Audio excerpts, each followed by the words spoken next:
Hello and welcome to today's class. In this video, I would attempt to really break this matching heading question type down for you. This is one question type that a lot of people complain about. They find it very difficult and challenging, and honestly, I'm not going to lie, I understand why. It's not an easy question type.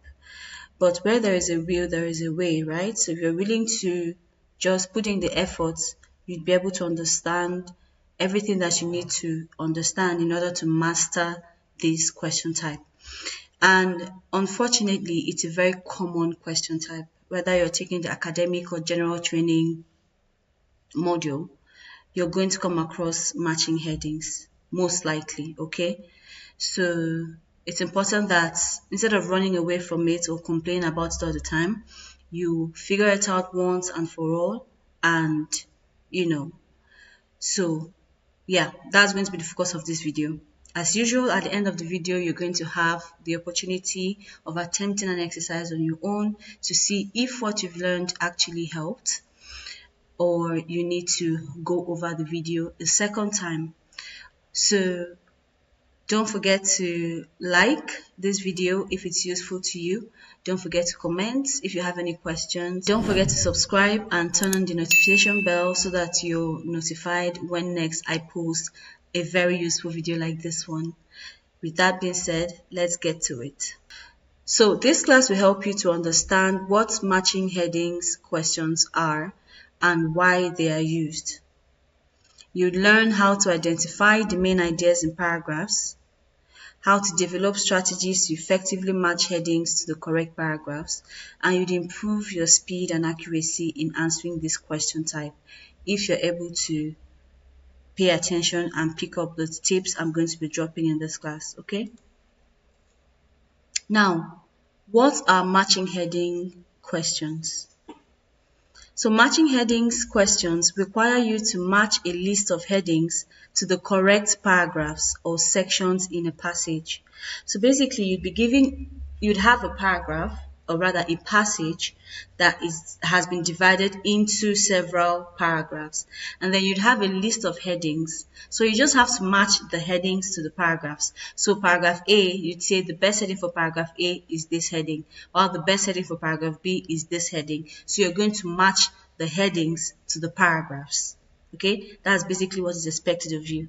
The purpose of this question type is to test your ability to identify the main idea or theme of the passage.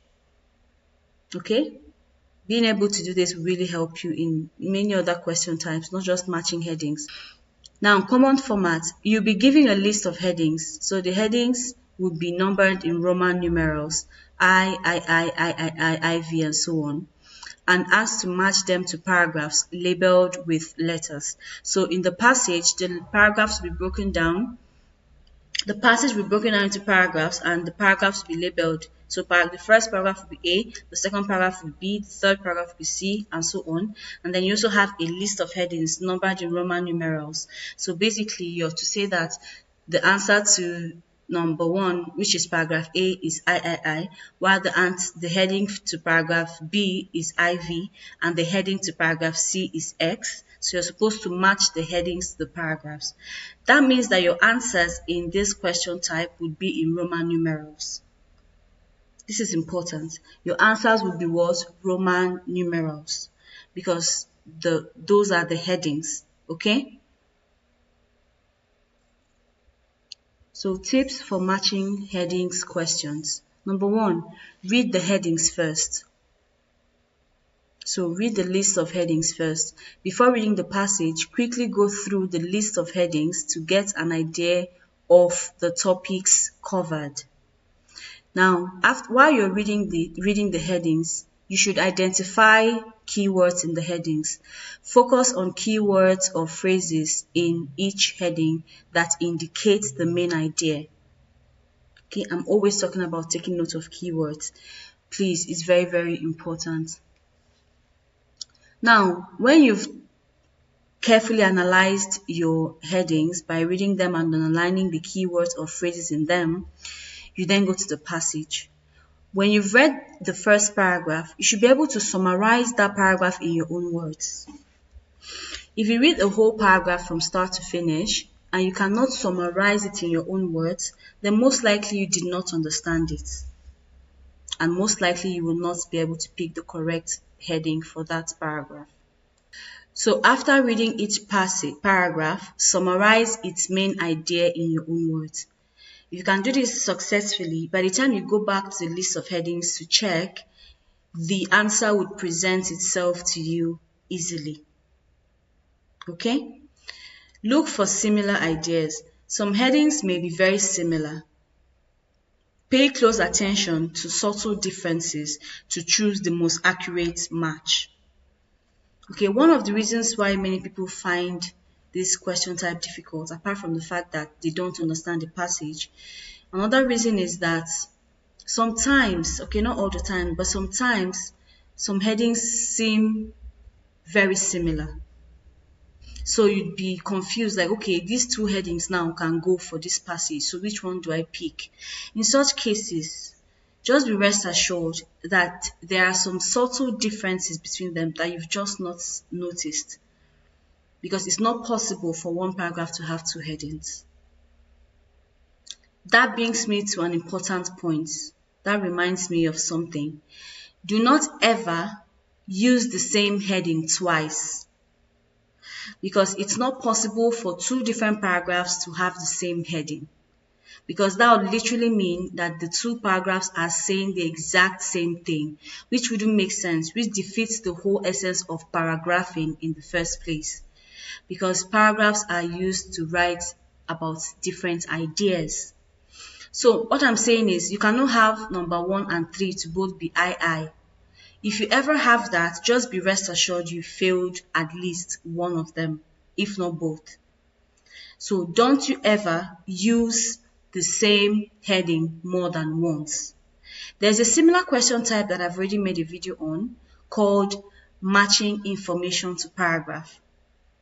This one we're on now is matching headings to paragraph. The other one is matching information to paragraph. And in that one, I told you that you can use any answer or any option more than once. But in this one is the opposite. For matching headings, you cannot use an answer more than once. Please, this is by the way, but keep it in mind. It will save you a lot of stress, and it will help you make sure you don't fail any questions just out of carelessness. Alright, back to what I was saying. So even if you have two options that seem very similar, read them carefully. There will be a subtle difference or a couple of subtle differences that will help you figure out the one that should be the right answer. Okay? Another reason that this question type can be a bit difficult for some people is the fact that you're giving more headings than you need. So for example, let's say you have 7 questions. You have 7 paragraphs, right? So you have to match 7 headings to the 7 paragraphs. Usually you'd be giving up to like 10 headings to pick from. So you can't exactly say, okay, I have 7 headings and 7 paragraphs, I've matched 6, then the last heading must be for the last paragraph. You can't do that because you're giving more headings than you need for your paragraphs. Do you understand? So at the end of picking all your answers, you still have some headings that you did not use. So if you get all your matching heading questions correctly, it's because you actually got them correctly, not because you just ended up matching the last few. Okay, I don't know if you're following. Now the last one here is watch out for distractors. Some headings might seem to fit but don't capture the main idea. This is very similar to what I just finished talking about in the previous point. Ensure the heading reflects the whole paragraph, not just part of it. Okay, so distractors is a concept that I've talked about extensively when I was making videos for the listening part. I talked about distractors a lot. So watch out for distractors, okay? They exist even in reading. Okay. Now let's look at the strategies for matching headings questions. Read the heading of the passage, okay? The first thing you should always do, read the heading of your passage so at least you have an idea of what you are going to be reading about. After you've read the heading for your passage, you then analyze the list of headings. Analyze them by reading them, making sure you understand, and then underlining important words in them.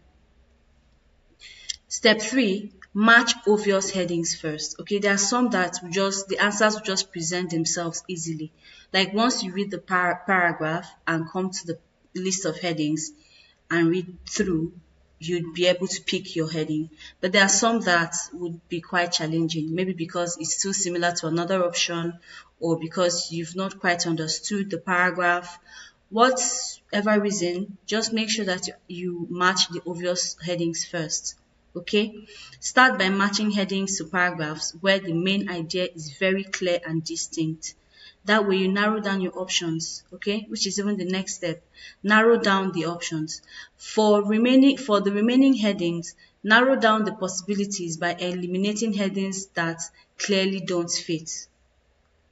So another thing is, while you are matching the obvious headings, so while you, like any heading you match to a paragraph, make sure that you mark it. Maybe use an asterisk or circle it or just strike it out so that you know it's no longer an option for the next questions coming under that. So always find ways to narrow down your options. It makes it easier for you to get your answers, okay? And if there are also options that are clearly wrong, like you've read the passage or like most parts of the passage, you know that this option is not it at all, just eliminate it as well for the same reason, so that you narrow down your options and it's easier for you to pick the right answer. Recheck for overlaps. Double check that each heading you've gotten is the best possible match for this paragraph. Overlaps is basically just make sure that you are not picking an option that you've picked before. Okay, I've already talked about that. Read it very well. Make sure that you pick the answer that is the best fit for the paragraph you just read. Okay? Okay. Now, of course, we're going to have a practice example which we will do together before you get a chance to attempt one on your own. So usually for matching heading questions, the questions will appear first. So you see a page like this first. Okay? Questions 28 to 34. The text on this page, or the text on page 25 and 26 has 7 paragraphs. I'll still show you those pages, okay? And the passage is divided into 7 paragraphs labeled A to G. Choose the following heading for each paragraph from the list of headings below. So you can see the list of headings in the box.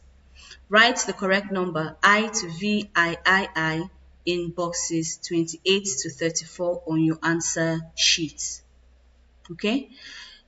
So here you have about 5, 6, 7, 8. You have 8 headings, but you have 7 paragraphs. Okay?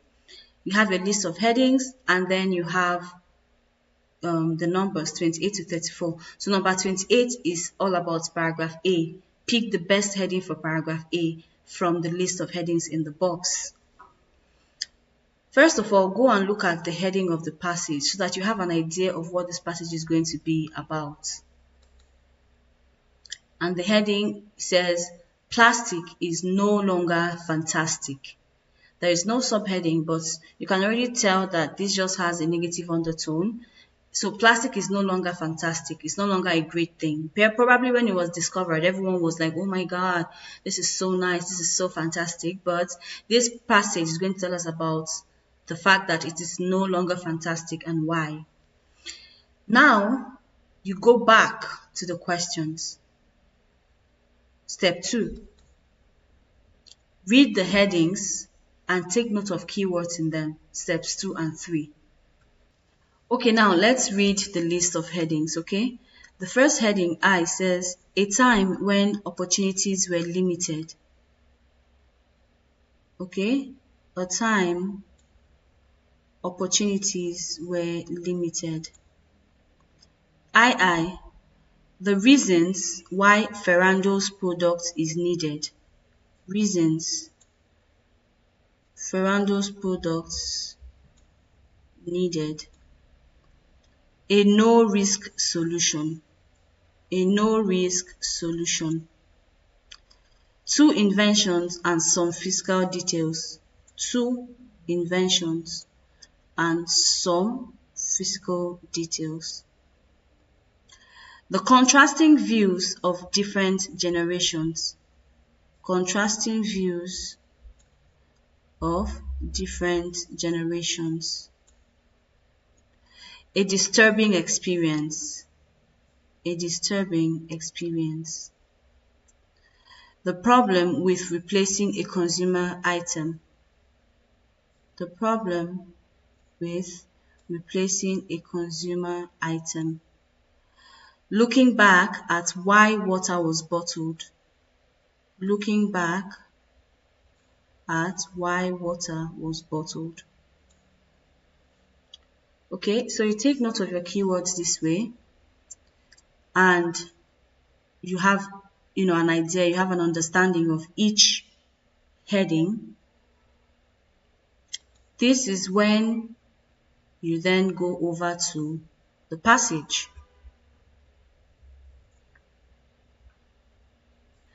So here's the passage, and this is a question type that you answer one at a time. So one paragraph at a time. Remember, if you don't understand what you're reading, you are going to find it very difficult to pick the correct heading. So it's important that you try to follow, okay? Try to understand what you're reading. Challenge yourself to concentrate. The reason why I don't understand might not even be that you don't know English. It might just be that you're not concentrating. So everything is just going over your head and sounding boring. So but try to follow and you'll be able to get your answers. Alright, let's start then. In 2017, Carlos Ferrando, a Spanish engineer turned entrepreneur. So he used to be an engineer. He's Spanish, used to be an engineer, and now he's into business, right? Saw a piece of art in a museum that profoundly affected him. So imagine you're in a museum and you saw a piece of art, and then the words profoundly affected. So like it must have been like a really interesting thing that happened. What lies under a photographic composition by, so what lies under is the name of the piece of art. How do I know? It's in everything, the punctuation and the way, the capitalization. What lies under is written with capital W, capital L, and capital U. So uppercase letters for the beginning of each word to show us that is the name of a specific thing. It's a proper noun. And then it's also written in quotation marks if you notice. What lies under is like saying the Mona Lisa. So it's the name of the art. It is a photographic composition by Indonesian digital artist Ferdi Rizkianto. I'm doing my best. So it shows a child crouching by the edge of the ocean. You know what it means to crouch? Like, kind of like bend down. So a child is bending down at the end of the ocean and lifting up a wave. Notice also that lifting up, it's in quotation marks as well. What does that mean? It means it's just a figure of speech. That's what it means. Because you know that a wave is water. You cannot lift up water with your hands. So it's just a figure of speech. Okay? That's why it's in quotation marks. It's like saying, oh my God, today I had to fly to work. Today I woke up late, so I had to fly to work. Obviously, I did not fly. I don't have wings, and I did not fly from my house in an airplane to work. I'm just trying to say that I had to come very quickly to work. I had to move as fast as I could to get to work early. So it's the same thing. It's a figure of speech, okay? So the child is crouching by the ocean and is lifting up a wave to reveal a cluster of assorted plastic waste. So remember, this is a painting. It's a painting by a digital artist. So Another thing that helps me and that I encourage my clients to do is imagine what you're reading. Don't just be reading it like you're reading I don't know, a textbook at school. I mean, even textbooks, imagining what you're reading still helps. So it's just a general thing that can help you with reading.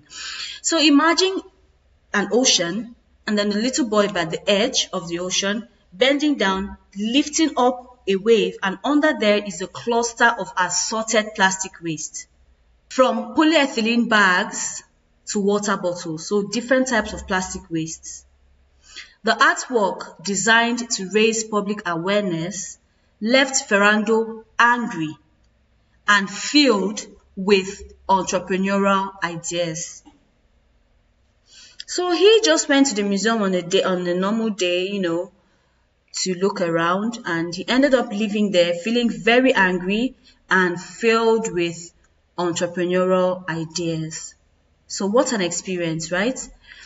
They mentioned also that the artwork was designed to raise public awareness. Obviously, public awareness about how polluted our waters have become because of plastic waste. So that is the awareness they're trying to raise.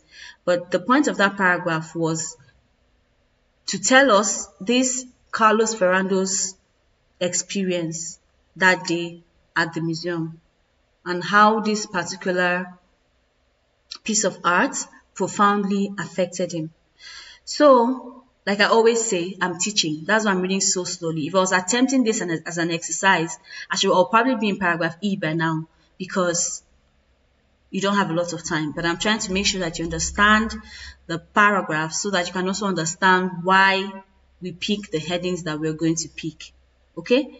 So at this point, you go back to the list of headings and quickly look through the highlighted words, the keywords that you took note of. A time when opportunities were limited, no. The reason why Ferrando's product is needed, no. They've not told us about any products. A no-risk solution, Two inventions, no. The contrasting views of different generations, no. A disturbing experience.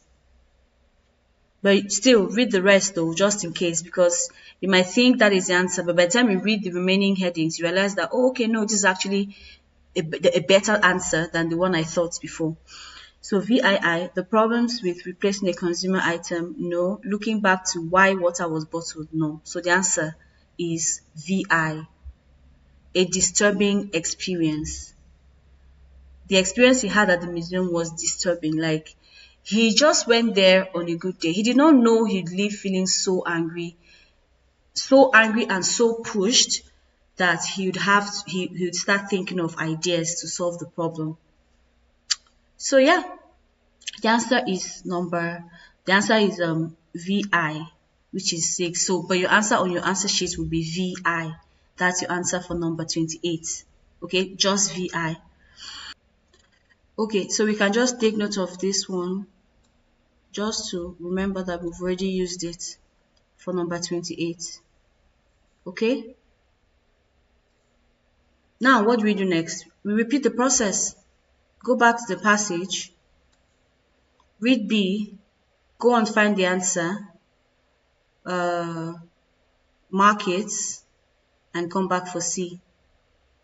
The main point is just once you can understand what you're reading, trust me, you're going to get it. You're going to get your answers easily. Just make sure you're paying attention and you're making sense out of what you're reading. You're picturing it as well. It helps, okay? All right, now let's look at the second paragraph, right? But before we start, I just want to mention something. There's another thing I've noticed that some people do. Because we're working on this question type based on individual paragraphs, people tend to treat the paragraphs like they are just separate from each other. But you need to remember that this is one passage. It's a complete passage. So from the beginning to the end, they're going to be talking about the same thing. The only thing is that it's been divided into paragraphs so that ideas can be separated. So when you're reading B, don't forget what you've been able to understand so far from A, is my point. Because It is all linked. The paragraphs are linked. Okay? All right. Now remember that we ended by saying Ferrando left the museum feeling angry and filled with entrepreneurial ideas. Now we're moving to B, okay? Ferrando runs a Spanish-based design company, Closca. So Closca is the name of the company. Because of the, how do I know? The C is capitalized, so it's the name of a particular thing. It's a proper noun, and also the punctuation, the commas before and after it. So Ferrando runs a Spanish-based design company, Closca, that produces an ingenious foldable bicycle helmet. So his company produces a bicycle helmet that is foldable. But he has now also designed a stylish glass bottle, water bottle, with a stretchy silicone strap and a magnetic closure mechanism that means it can be attached to almost anything, from a bike to a bag to a pushchair handle. So Closca initially they produced only one thing, which is a foldable helmet. But now he has now started producing a glass water bottle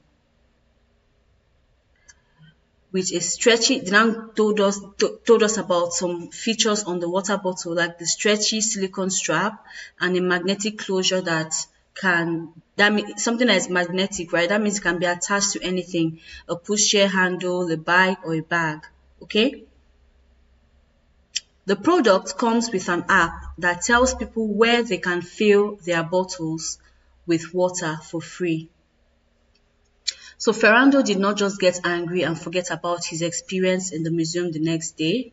He actually took action. So he had to find a way to solve the issue of our oceans becoming overly polluted with especially plastic waste. So he made this glass water bottle. So not plastic, okay? Glass water bottle that has all these features mentioned.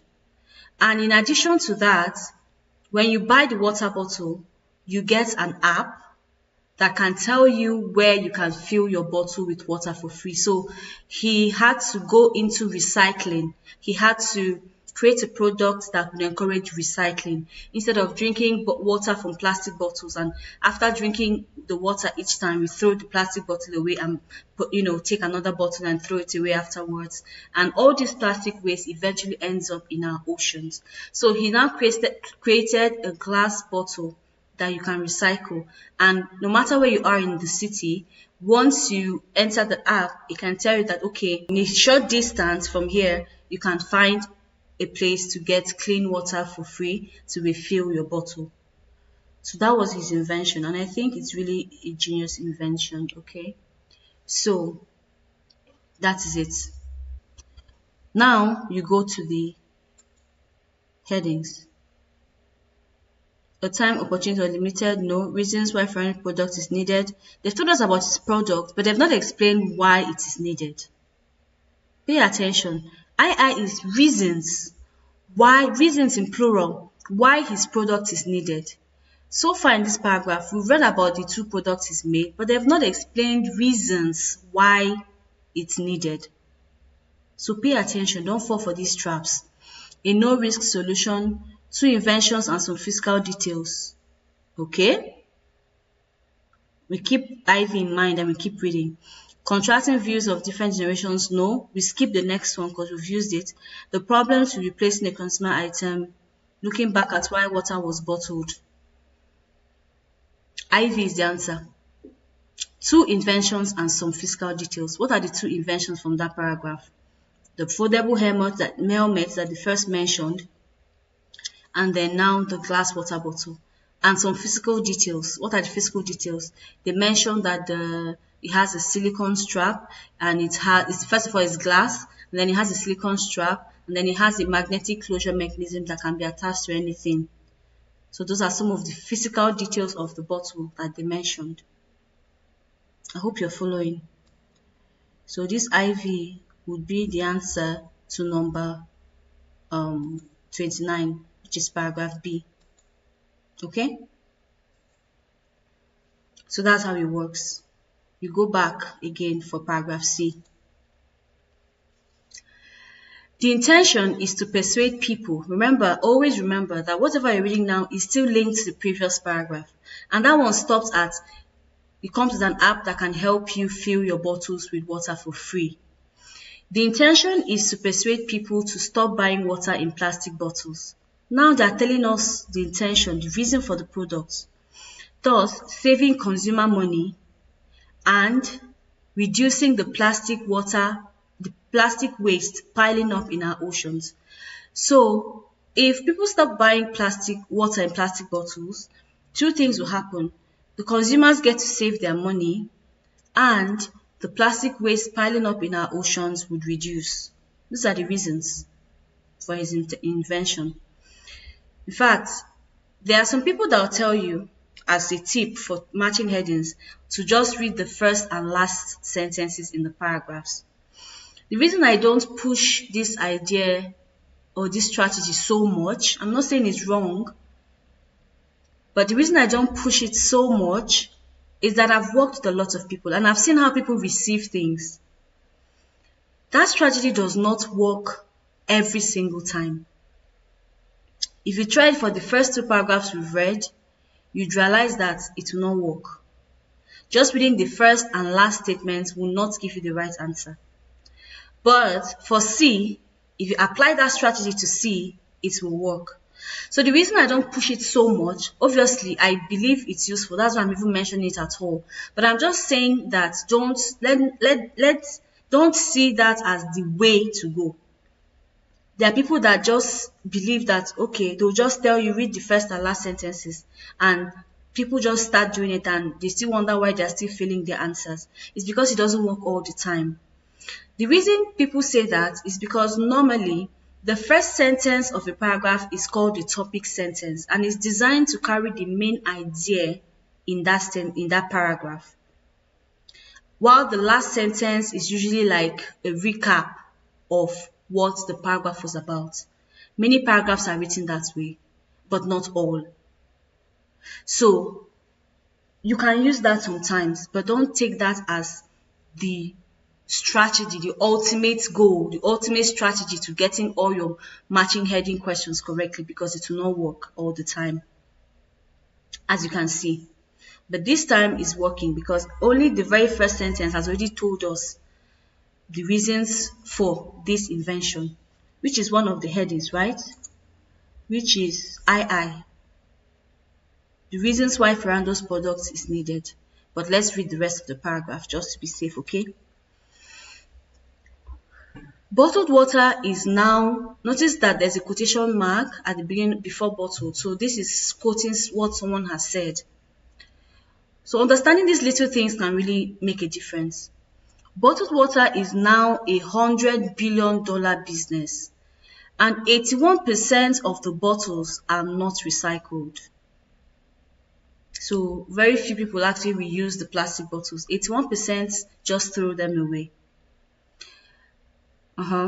Ferrando cries. So it's Ferrando that said this thing and he's very sad about it. 81% is a lot. Indeed, environmentalists estimate that by 2050, there will be more plastic in our oceans than fish. Oh, wow. And that's mainly down to such bottles. That's crazy. We are trying to create a sense that being environmentally sophisticated is a status symbol, he adds. So he's trying to create a sense in people that being environmentally conscious is a status symbol. Okay? It's not just about carrying plastic bottles of water up and down and making it look like you're rich because you can afford bottled water. It's about being proud that you're recycling one bottle, you're recycling your glass bottle, and it's also a status symbol. Like when people see you, they're like, wow, this person is so cool. Just because you're recycling, that is his goal.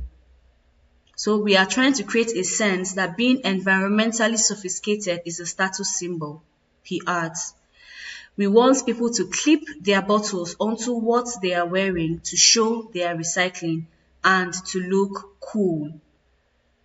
the main point in this paragraph is the fact that when we recycle, we save our money and we save our ocean, and taking bottled water is just a waste of money.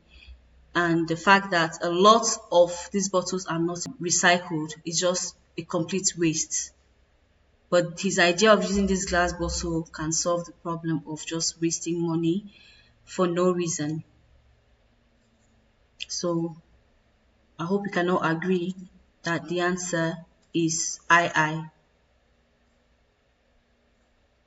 for number 30. Okay, now moving on, we have number 31, which is paragraph D. Ferrando's story is fascinating because it seems like an indicator of something unexpected. 3 decades ago, a decade is 10 years, so 3 decades ago is 30 years ago. 3 decades ago, conspicuous consumption, hyphen, what does that hyphen mean? They are about to define the last mentioned thing, which is conspicuous consumption. If you notice, there is a hyphen. The purchase of luxuries such as handbags, shoes, cars, etc. on a lavish scale, another hyphen. So it's like putting the definition in a bracket. That's why I said these little marks on your passages can really mean a lot. Okay, so 3 decades ago, conspicuous consumption, which is the purchase of luxury such as handbags, shoes, cars, etc. on a lavish scale, heightened people's social status. So 30 years ago, what made people look rich in the society was the quality and number of handbags and shoes and cars that they possessed, according to the passage, right? I'm sure in some parts of the world that's still the case, but according to the passage, this was what it was 30 years ago. Indeed, the closing decades of the 20th century were a time when it seemed that anything could be turned into a commodity. So at that time, it seemed like every single thing could be turned into a commodity, because that was a time where people were just spending and buying things lavishly. Hence, the fact that water became a consumer item. So this is why somebody somewhere now thought of bottling water, because everybody was trying to sell something, because people were ready to spend on anything. I don't know if you're following. Hence means like, therefore, like, this is why water became a consumer item. So water became something you can sell as well, because everybody was looking for something to sell. So hence the fact that water became a consumer item sold in plastic bottles instead of just emerging for free from a tap. So this paragraph started by explaining to us how things were 30 years ago, like in terms of consumers and purchasing power, and how they are now. No, or rather, they've not talked about now. This is still 30 years ago. The fact that people wanted to buy anything, and it felt like every single thing could be monetized, could be turned into a business. And this is also the same reason why water became something that you pour into plastic bottles and sell instead of just emerging for free from a tap, as it was prior to that time. Okay. Back to the questions, or rather the headings. A time when opportunity were limited, no. A no-risk solution, no-risk solution. I mean, they've told us about the solution, which is the glass bottle he made, but the no-risk part hasn't been accounted for yet. So that cannot be the answer. Remember that all parts of your answer have to make sense from that particular paragraph. V, the contrasting views of different generations. No. The problem with replacing a consumer item. Now, what some people will do is just because they've seen consumer item in VII, and I remember that consumer item can also be found in the paragraph we just finished reading, where he was talking about hence the reason why water became a consumer item. the person will just pick VII as the heading for that. If you've watched my other videos, I'm always talking about the fact that you should not match words in IELTS. You don't match words. You match meanings. So just because you saw consumer item in VII and you also saw it in the paragraph we are on, paragraph D, doesn't make it the answer. Because if you read the whole sentence, the problem with replacing a consumer item, that is not what the paragraph we just read was all about. They don't talk about any problems. They don't talk about any consumer item that was replaced.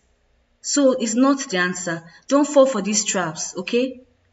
The last option is looking back at why water was bottled. This is the best answer. Because you can get every piece of information in this heading from the passage. Looking back at why water was bottled. And why was it bottled? It's because back then, 30 years ago, conspicuous consumerism was the way people showed how rich or how sophisticated they were. So because they were spending a lot on all these very expensive things. And so it was also a time where anything could be sold. So people were getting all sorts of ideas to sell things, which is also how the idea to sell water came about. To sell water instead of just allowing it flow from a tap, not naturally. Okay, so that is why water was bottled, because at that time everyone was trying to sell something, because people were buying anything and everything just to show off how wealthy they were. Right? So that leaves us with VIII as the answer to number 31. So now we have 3 paragraphs left and 4 options left. Notice how striking out the ones we've already used makes it clearer the ones we've not used. So our options are now more, we now have, like, our options are now narrower. Yes, we've narrowed down our options. So now number 32 should be paragraph E. Today, though, remember the previous paragraph talked about 30 years ago and the closing decades of the 20th century. Now we are back to the present, right? Today, though, conspicuous extravagance no longer seems desirable amongst consumers. It's kind of true, because if we think of all the rich people we have today, most of them are just, they have, you keep hearing that, oh, this person just, has a few clothes, has just 1 or 2 cars. They don't really spend as much as you would have, they used to in the past, I believe. So today, though, I mean, even if it's not a fact with what is going on in your own location or in your own country, it doesn't matter. Like I always say, your answer should be based on the passage alone. And if the passage is telling us now that conspicuous extravagance does no longer exist, that is what we're going to believe, so that we can be able to pick the correct answer. Okay? So today, though, conspicuous extravagance no longer seems desirable among consumers. Now, recycling is fashionable, as is cycling rather than driving. True, in a lot of countries, people rather cycle now to help the environment and all that. Plastic water bottles have become so common that they do not command status. This is very, very true. Okay? Instead, what many millennials, the hyphen again, they want to explain. With millennials, young people born in the late 20th century. So what many millennials prefer to post on social media are real refillable bottles, or even the once widespread thermos bottles. So in the previous paragraph, they talked about what it used to be. Now they're talking about what it is today. People now prefer recycling, just like people prefer cycling to driving. And now what many millennials like to post is not plastic water bottles, but real refillable bottles. That's to show that they are recycling, or even the once widespread thermos bottles. You must know those thermos flasks that used to be very popular in the past. So the writer is saying that people are even proud of using those things now than they are using plastic bottles. Some teenagers currently think that these stainless steel vacuum insulated water bottles that are coming back onto the market are ultra cool. So those same thermos flasks, remember, that can keep your water or whatever hot or cold, and then you can use the cover as a cup. So it's coming back now, and a lot of teenagers now think they're super cool. Never mind the fact that they feel oddly out of date for someone over the age of 40. So those same bottles now that the teenagers seem to love and think are ultra cool might seem out of date to anyone who is over 40, because it used to be a thing back then, right? So it's just coming back into the society again. Or that teenagers in the 1970s would have avoided ever being seen with it. Also, back then in the 1970s, the teenagers back then did not want to be seen with those thermos flasks because they did not think it was cool. But now, teenagers think they are ultra cool. So in this paragraph, you can see there's a lot of comparison between different timelines. In the past, people over 40, millennials, teenagers now, teenagers in the past, and how they see things differently. Things that were cool back then are no longer cool, while things that are cool now were not cool back then. So that's basically, there's a lot of comparison in this paragraph about how people view refillable bottles and how they used to be viewed in the past, okay? So going back to the headings, a time when opportunities were limited, no. A no-risk solution, no. The contrasting views of different generations, yes. The last option is the problem with replacing a consumer item, no. The answer is the contrasting views of different generations. So V is the answer to number 32, right? So that leaves us with two more paragraphs to read. Paragraph F. It is uncertain whether Kloska, remember Kloska, the name of his company, right? So it is uncertain whether Kloska will succeed in its goal. Although its foldable bike helmet is available in some outlets in New York, including the Museum of Modern Art, it can be very hard for any design entrepreneur to really take off in the global mass market, though not as hard as it might have been in the past. So they are saying that they don't know how successful he will be.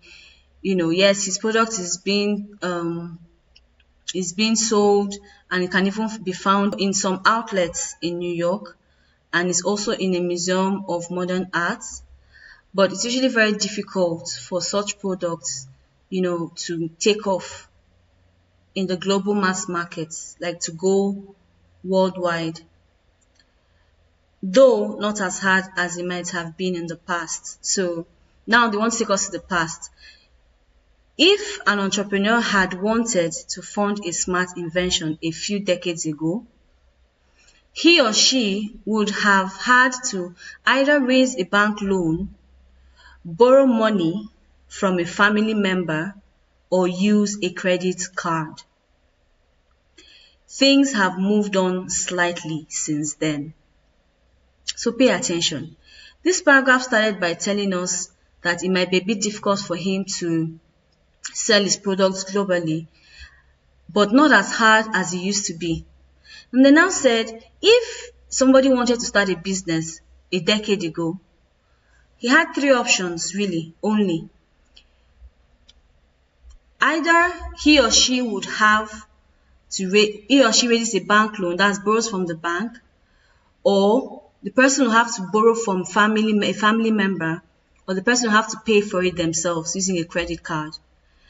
Then the last sentence is this: things have moved on slightly since then. So since then till now, things are a bit better. But back then, these were the three options if you want to raise money to fund a smart invention. Okay? So let's go back.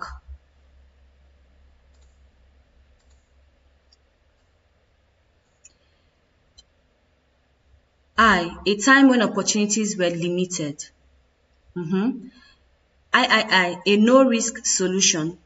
VII, the problem with replacing a consumer item. The best answer is I, because it told us about 10 decades ago and the fact that opportunities were limited. Like, if you want to fund a smart invention, you had only 3 options. But things have moved on since, so things are a bit better now compared to then. That was the last sentence in that paragraph. So you should now expect that in the next paragraph, which is the last paragraph, they will then go ahead and tell us how things are now as far as funding your smart invention is concerned. Okay? So this last paragraph is the longest. So try to keep up with what I'm saying. Alright? So that you don't get lost.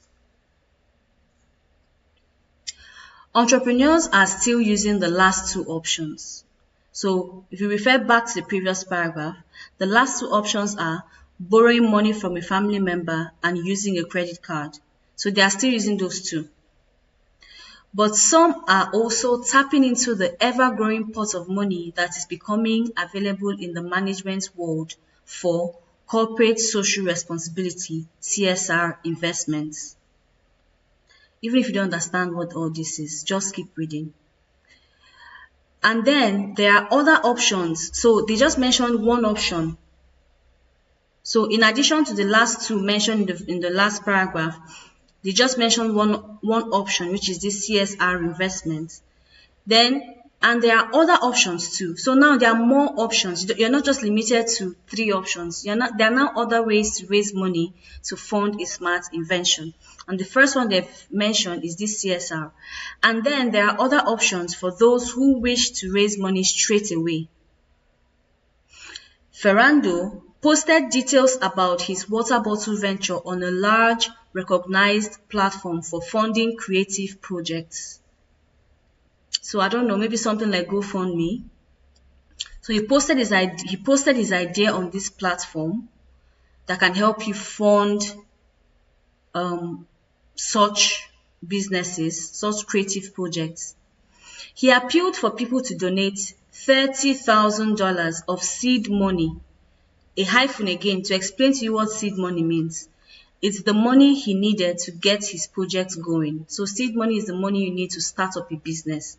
Okay, so he appealed for people to donate $30,000 and promised to give a bottle to anyone who provided more than $39 in donations. Donations in quotes, so it was donations. You're not forced to do it. So if you're trying to donate for him and you donate more than $39, you get a free bottle when he starts production. If he received the funds, he stated that the company would produce bottles in grey and white. So if he received that $30,000 at the end of the day, he would produce the bottles in 2 colors, grey and white. If $60,000 was raised, a multicolored one would be made. So the making of the multicolored one is dependent on funds. It's dependent on if they make up to $60,000. Using this approach, none of the donors has a stake in his idea. So it's smart, right? Nor does he have any debt. So he's not paying anybody back later. He did not borrow money from you. He asked you he pleaded that you donate for him to start his business, and you did so. So you don't have a stake in his business. You're not a shareholder, and he's not owing you either. Instead, it is almost a pre-sale of the product. Yeah, so it's almost a pre-sale. Remember he said if you donate more than $39, you get a bottle when you start production. So it's like a pre-sale. It's like paying for something ahead of time. Okay? Where did I stop? In a manner that tests demand in advance and creates a potential crowd of enthusiasts. So this way, he can test the demand while also creating a potential crowd of enthusiasts. This old-fashioned community funding with a digital twist is supporting a growing array of projects ranging from films to card games, videos, watches, and so on. So it's just like back in the day, I wasn't born then, but I've heard that it was very normal to, like, if a community had a very bright child, like there was a bright person in that community, and they really want the person to be sent to the university, the community will come together and contribute money and send him to the university with the hope that he or she will come back and educate the other children in the community. So that's what they mean here. This old-fashioned community funding, but now it has a digital twist because it's now an online platform, right?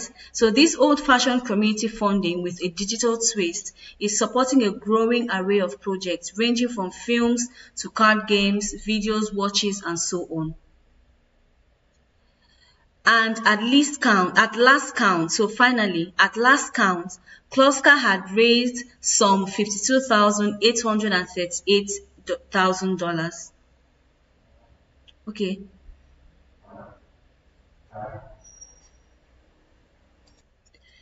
so, and at last count, that's finally, Kloska had raised some $52,838 from 803 backers. So 803 people donated and he raised about 52,000. So he did not make it to 60,000, okay? So maybe 20 years from now, it will be the plastic bottle that seems peculiarly old-fashioned. So now his bottle is very cool, but we never know. Maybe 20 years from now, it might be just like the thermos flask. It might be the bottle that seems peculiarly old-fashioned. Just a nice way to end the paragraph.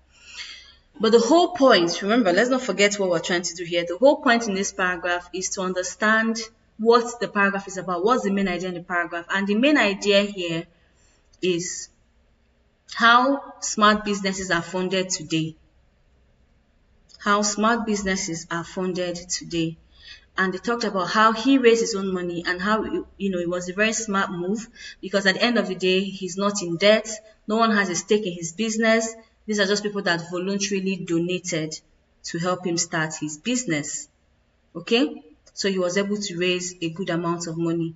Going back to the headings, at this point, we have just two left. A no-risk solution and the problems with replacing a consumer item. This VII is not it at all. The answer is III, a no-risk solution. A no-risk solution. And this just means that he was able to raise money without being at risk at all. Do you understand?